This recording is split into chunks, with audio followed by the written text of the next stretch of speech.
Having a graphical user interface is very convenient in managing many network devices, and we have an option of using something called the VMware host client to communicate directly between our management station and the individual ESXi host.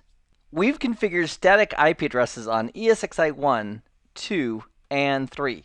And one of the benefits of having an IP address is remote administration. We can connect to those IP addresses to communicate with those hosts. So let's imagine that this is our workstation right here that we're sitting at running Windows, and we want to go ahead and manage these ESXi hosts. Now we have three, or we will eventually, when we have all the pieces of vSphere installed, we'll have three basic options regarding clients. And the first one we're going to talk about is the VMware host client. And it basically goes like this. We sit at our computer, our management computer, we open up a browser, and we connect HTTPS over to the IP address, or the name, if it's resolvable, of an ESXi host, / with a UI for user interface. So for example, if we're connecting over to ESXi 1, it would be HTTPS : the resolvable host name of ESXi 1, which is ESXi-1.nuggetlab.com /UI. So we're using the browser along with HTML5 to connect directly to that ESXi host, at which point it'll ask us to authenticate with the user of root and the password we set up before it'll give us that access. Now, for those people who've been using VMware for a while, they used to have some client called the quote-unquote Windows client, which was a Windows-based application that could be used as a client to connect to the ESXi host. Well, as far as 6.5 and higher, the Windows client is no longer supported. So we're going to be using the VMware host client to connect initially via graphical user interface to our ESXi host if we want to manage them. And you might be saying, well, Keith, what about these other options here? We have these two other client options. What are they good for? Well, if and when in this course we add a vCenter server, which, if you recall from one of our earlier nuggets, we talked about using vCenter to centrally manage all of our ESXi hosts. Once we have that in place, for example, let's say we use a VCSA, which is the vCenter server appliance. Once we have that in our infrastructure and we can use that, we will then have the option of using these additional two clients. So the vSphere web client, I'll put that connection in blue, from our workstation we would connect over to vCenter. And the way we would connect over to vCenter would be HTTPS : the resolvable name of our vCenter server, let's say it's VCSA.nuggetlab.com / vSphere-client. And spoiler alert, that actually will be, once we deploy the vCenter server appliance, that will be the resolvable name for it. And so our workstation will connect to the vCenter server, and then the vCenter server can go ahead and manage the ESXi hosts. So the vCenter server is the middleman between the workstation, the management workstation, and the actual ESXi hosts. And for that to work, the browser that we're using from our management workstation does need to have a Flash plugin that's available and allowed on the browser we're using for the management via the vSphere web client. And for the last client, I'll go ahead and put it with a green identifier here. With the vSphere client, we would start off at the workstation with the browser. We'd go ahead and connect to the vCenter server once again. With the vSphere client, it's HTML5, and it doesn't require that Flash plugin on the browser. And then once we connect to the vCenter server once again is interacting with the ESXi host for the management of those hosts. And one of the questions that might come up is, well, Keith, why wouldn't we just always use the vSphere client with HTML5 instead of the vSphere web client, which is primarily what we are going to use? And the answer is, the vSphere client is not completely baked yet. It doesn't have the full feature parity with the vSphere web client. So at some point in the future, maybe the vSphere client itself will have all the bells and whistles that we need and want. But until then, we're going to be using the vSphere web client if we're working with the vCenter server to manage our vSphere environment. So to get to our main topic regarding this nugget, let's go ahead and take a look at the VMware host client, because we don't have vCenter installed yet. And let's go ahead and connect from our management workstation right here, which is running Windows, and we'll log in and just have a look and feel at the user interface of the VMware host client, which allows us to manage individual ESXi hosts on a one-by-one basis. So in the hands-on lab environment, we're going to log on as the administrator on the Windows 2016 server named DCNUG here in our lab environment. So we're going to use a lab password. If you want to copy paste that using the clipboard function in the lab, you can, or you can just type it in. If we click on the little eyeball, it'll confirm what that password is, and then we'll go ahead and click on the arrow to log on as administrator.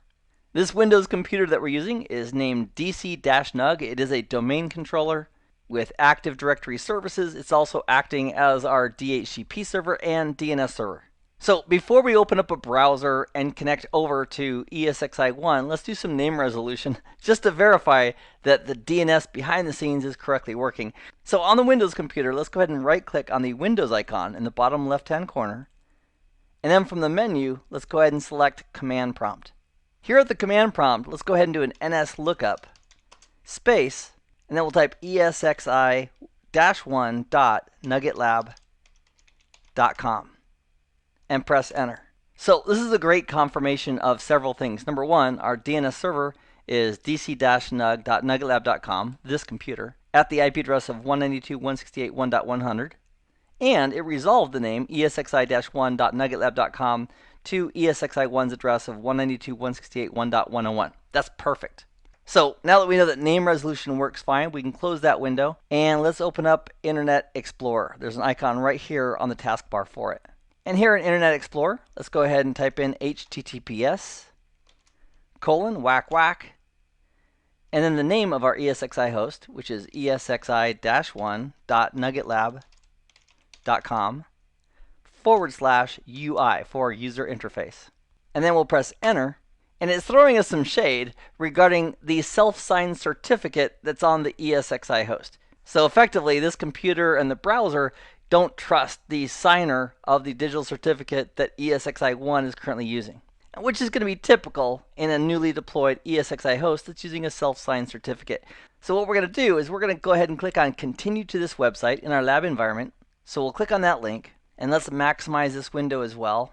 And I'm also going to go ahead and hit the F11 key to take this full screen. And that way we can maximize the real estate. So if you want to bring that back from full screen, you can just hit F11 again, and it will bring it back. It's like Mr. Miyagi. Wax on, F11, wax off, F11. So our username for the ESXi host is root. That's the default username, lowercase.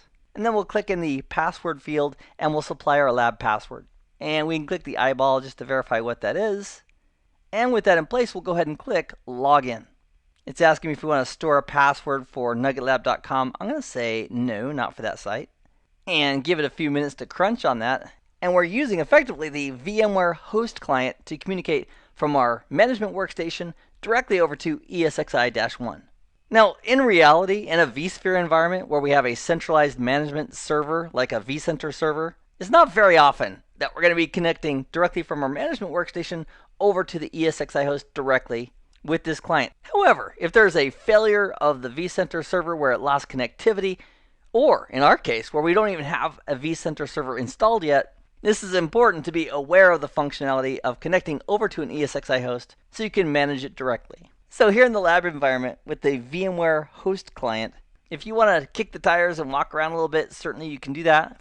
So for example, if you want to click on monitor, we have tabs for performance, hardware events, etc. We have a graph. By default, it's showing CPU. From the drop-down, we can go ahead and select memory or network or disk. If we had virtual machines that had been deployed on this ESXi host, we can click on virtual machines to get a list of those VMs. Currently, there's no VMs present because we haven't deployed any yet.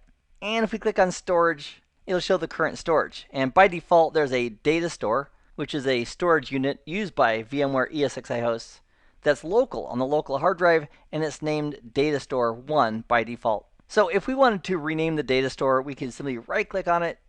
From the drop-down, select Rename.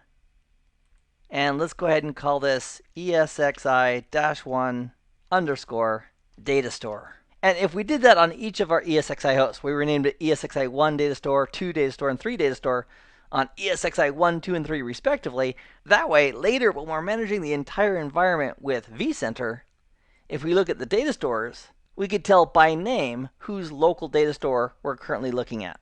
So I'm going to go ahead and click on Save to save that change, and I'm also going to go ahead and do that on each of the other 2 ESXi hosts. So I'm going to press F11 to go ahead and bring that browser out of full screen, and I'm going to go ahead and connect over to ESXi2, change the name of the data store, and ESXi3 and change that one as well, in preparation for that centralized vCenter management. That'll also give us a great opportunity in the lab to verify our communications between this workstation and each of our ESXi hosts. So for grins, let's go ahead and I'm simply going to modify the URL to a -2 ESXi2 and press enter. We'll click on continue to this website because it doesn't trust the self-signed certificate on ESXi2. We'll log on as root. We'll add the lab password, and then we'll go ahead and click on login. And this is the browser taking us to the same spot where we were over on ESXi1, but now we're on ESXi2. So we can see that up in the URL. So we'll go ahead and right-click on Data Store 1. We'll select Rename from the dropdown, and let's name it ESXi-2 underscore Data Store. And we'll save that, and then we'll go ahead and connect to ESXi3 and do the same thing. So now the URL is going to ESXi-3.nuggetlab.com. We'll click on Continue to this website. We'll log in as root with our lab password and click Login. And then once here on ESXi3, we'll go ahead and right-click on the data store, select Rename, and we'll rename this ESXi-3 underscore data store. And click on Save. And then we can go ahead and close this browser. Or formally, if we wanted to log off correctly, we could use the drop-down next to our name here of root and select Logout. And then we can close our browser. In this nugget, we discussed 3 different clients. The VMware host client, which allows us to connect directly to an ESXi host for management.